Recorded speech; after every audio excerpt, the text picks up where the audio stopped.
how to remove tomato peels. So guys, let's start.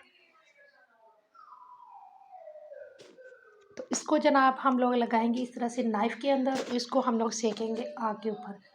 बहुत ही easily इसका छिलका remove हो जाता है। आप इसको ट्राई एक बार ज़रूर कीजिएगा। इसको आप कट करके अपनी किसी भी रेसिपी में यूज़ कर सकते हैं। 1 से 2 मिनट में आप जो है देखेंगे इसका छिलका रिमूव होना शुरू हो जाएगा। तो ये देखें जनाब, होना शुरू हो गया ना रिमूव, खुद ब खुद ही रिमूव हो जाएगा। आपको बिल्कुल भी टमाटर को छीलने की ज़रूरत नहीं पड़ेगी। जो है वो इसको जो है ना वो काटने की इतनी मेहनत लगा के इसका छिलका उतारने की ज़रूरत नहीं पड़ेगी।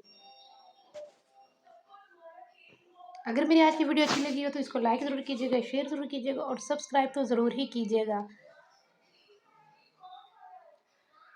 तो फिर इसको कर लेते हैं इस तरह से कट, और यूज़ करें आप इसका अपनी रेसिपीज़ में और इन्जॉय करें। और मुझे एक प्यारा सा कमेंट ज़रूर कीजिएगा। अपनी दुआओं में याद रखिएगा। अपना बहुत सारा रखिएगा ख्याल।